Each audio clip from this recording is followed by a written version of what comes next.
ಪ್ರಭು ಯೇಸುವಿನಲ್ಲಿ ಅನುಗ್ರಹಿತರಾದ ಪ್ರಿಯರೇ, ಬಹಳ ಸಂತೋಷದೊಂದಿಗೆ ಪ್ರಾರ್ಥನೆಯೊಂದಿಗೆ ನಿಮ್ಮೊಬ್ಬೊಬ್ಬರನ್ನು ಸ್ವಾಗತಿಸುತ್ತೇನೆ. ನೀವೆಲ್ಲರೂ ಸಂತೋಷವಾಗಿದ್ದೀರಾ ಎಂದು ವಿಶ್ವಾಸಿಸುತ್ತೇನೆ. ನಿಮ್ಮೆಲ್ಲರಿಗಾಗಿ ಪ್ರಾರ್ಥಿಸುತ್ತಿದ್ದೇವೆ.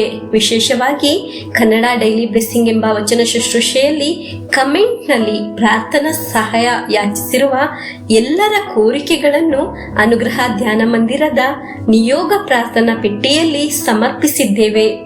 ಪ್ರತಿನಿತ್ಯ ಅನುಗ್ರಹ ಧ್ಯಾನ ಮಂದಿರದ ಎಲ್ಲ ಗುರುಗಳು, ಶುಶ್ರೂಷಕರು ಬಲಿಪೂಜೆಯಲ್ಲಿ ನಿಮಗಾಗಿ ಪ್ರಾರ್ಥಿಸುತ್ತಿದ್ದಾರೆ, ನಿಮಗಾಗಿ ಮಧ್ಯಸ್ಥಿಕೆ ವಹಿಸುತ್ತಿದ್ದಾರೆ. ನಿಮ್ಮೆಲ್ಲ ಪ್ರಾರ್ಥನಾ ನಿಯೋಗವು ಅನುಗ್ರಹವಾಗುತ್ತದೆ. ಹಾಲೆಲೂಯ. ಒಂದೊಂದು ದಿನವೂ ದೇವರ ವಾಕ್ಯವನ್ನು ಶ್ರದ್ಧೆಯಿಂದ ಆಲಿಸುವ ಲಕ್ಷಗಟ್ಟಲೆ ಭಕ್ತ ವಿಶ್ವಾಸಿಗಳು ಇದ್ದಾರೆ.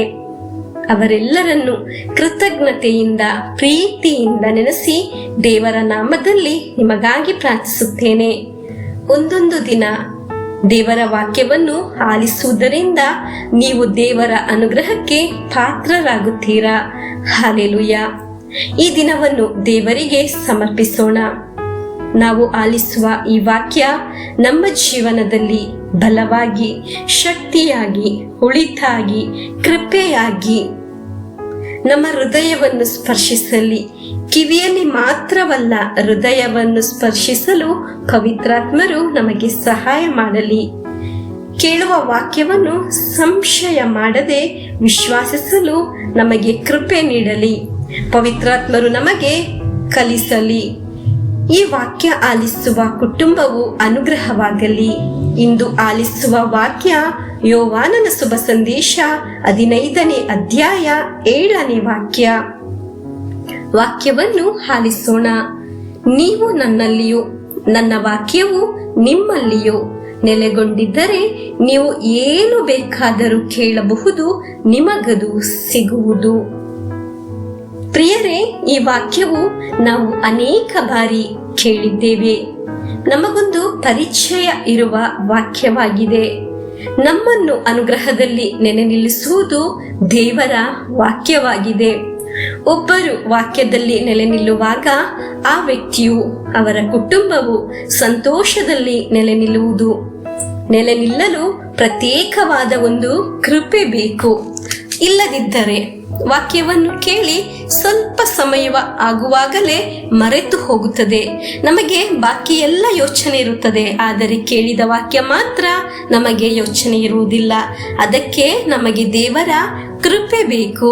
ಹಾಲೆಲೂಯ. ಪವಿತ್ರಾತ್ಮರ ಅಭಿಷೇಕ ಬೇಕು. ಪ್ರತಿನಿತ್ಯ ನಾವು ಯಾಕಾಗಿ ದೇವರ ವಾಕ್ಯವನ್ನು ಆಲಿಸುವುದು? ಸುಮ್ಮನೆ ಆಲಿಸುವುದಲ್ಲ, ಅದು ಮನಸ್ಸಿನಲ್ಲಿ ಅರ್ಥವಾಗುವ ಹಾಗೆ ಸ್ವೀಕರಿಸಬೇಕು.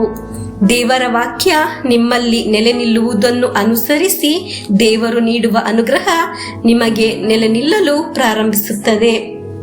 ಅದು ನಿಮ್ಮ ಜೀವನದಲ್ಲಿ ಅತೀ ದೊಡ್ಡ ಅನುಗ್ರಹಕ್ಕೆ ಕಾರಣವಾಗುತ್ತದೆ. ನೀವು ಇಷ್ಟವಿರುವುದನ್ನೆಲ್ಲ ದೇವರ ಹತ್ತಿರ ಕೇಳಿರಿ. ಅದಕ್ಕೆ ಒಂದು ಡಿಮ್ಯಾಂಡ್ ದೇವರು ಇಟ್ಟಿಲ್ಲ. ದೇವರು ಹೇಳಿದ್ದು, ನೀವು ನನ್ನಲ್ಲಿಯೂ ನನ್ನ ವಾಕ್ಯವೂ ನಿಮ್ಮಲ್ಲಿಯೂ ನೆಲೆಗೊಳ್ಳಬೇಕು ಎಂದು. ಹಾಗೆ ಆದರೆ ನಿಮಗೆ ಇಷ್ಟ ಇರುವುದನ್ನೆಲ್ಲ ಕೇಳಿಕೊಳ್ಳಿ, ಆಗ ನಿಮಗೆ ಲಭಿಸುತ್ತದೆ ಎಂದು ದೇವರು ಹೇಳುವುದು. ಹಾಗೆ ಆದರೆ ನೀವು ಒಮ್ಮೆ ಪ್ರಾರ್ಥಿಸಿರಿ, ದೇವರೇ, ಈ ವಾಕ್ಯದೊಂದಿಗೆ ನಾನು ಪ್ರಾರ್ಥಿಸುತ್ತೇನೆ. ನನ್ನೆಲ್ಲ ಅವಶ್ಯಕತೆಗಳು, ನನ್ನ ಕುಟುಂಬದ ಅವಶ್ಯಕತೆಗಳು ಎಲ್ಲ ನನಗೆ ಲಭಿಸುತ್ತದೆ ಎಂದು ವಿಶ್ವಾಸಿಸುತ್ತೇನೆ. ನನಗೆ ಅದು ಸಿಗುತ್ತದೆ, ಕಾರಣ ನಾನು ದೇವರಲ್ಲಿ ಆಶ್ರಯಿಸಿ ದೇವರ ವಾಕ್ಯದಲ್ಲಿ ನಾನು ನೆಲೆ ನಿಂತಿರುವುದು. ದೇವರಲ್ಲಿ ವಾಸಿಸಲು, ದೇವರ ವಾಕ್ಯದಲ್ಲಿ ನೆಲೆ ನಿಲ್ಲಲು ನಾನು ಆಗ್ರಹಿಸುತ್ತೇನೆ. ಅದು ಮರೆತು ಹೋಗದ ಹಾಗೆ ಜೋಪಾನ ಮಾಡುತ್ತೇನೆ. ಮರೆತು ಹೋಗದ ವಿಧದಲ್ಲಿ ಆ ವಾಕ್ಯವನ್ನು ನನ್ನಲ್ಲಿ ಜೋಪಾನ ಮಾಡಲು ಇಚ್ಛಿಸುತ್ತೇನೆ. ನನ್ನ ಅವಶ್ಯಕತೆ ದೇವರ ಹಿತವಾದರೆ ಅದು ನಡೆಯುತ್ತದೆ, ಅದು ಸಾಧಿಸಿ ಸಿಗುತ್ತದೆ ಎಂದು ವಿಶ್ವಾಸಿಸುತ್ತೇನೆ.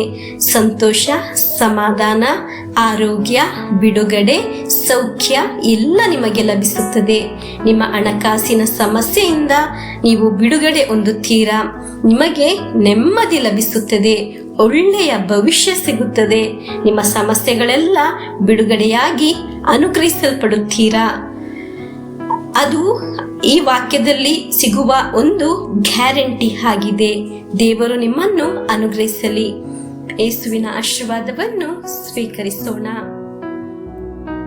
ನಮ್ಮ ಪ್ರಭು ಯೇಸುಕ್ರಿಸ್ತರ ವರಪ್ರಸಾದವು, ದೇವರ ಪ್ರೀತಿಯು, ಪವಿತ್ರಾತ್ಮರ ಅನ್ಯೋನ್ಯತೆಯು ನಮ್ಮೊಡನೆ ಇರಲಿ. ರೋಗಗಳಿಂದ, ಅಪಘಾತದಿಂದ, ದುರ್ಮರಣದಿಂದ, ಅಗಾಲಿದ ಮರಣದಿಂದ, ಅಸೂಯೆಯಿಂದ, ಮೋಸೆ ವಂದನೆಯಿಂದೆല്ലാം ದೇವರು ನಮ್ಮನ್ನು ಸಂರಕ್ಷಿಸಲಿ. ಹಾಲೆಲೂಯ, ಆಮೇನ್.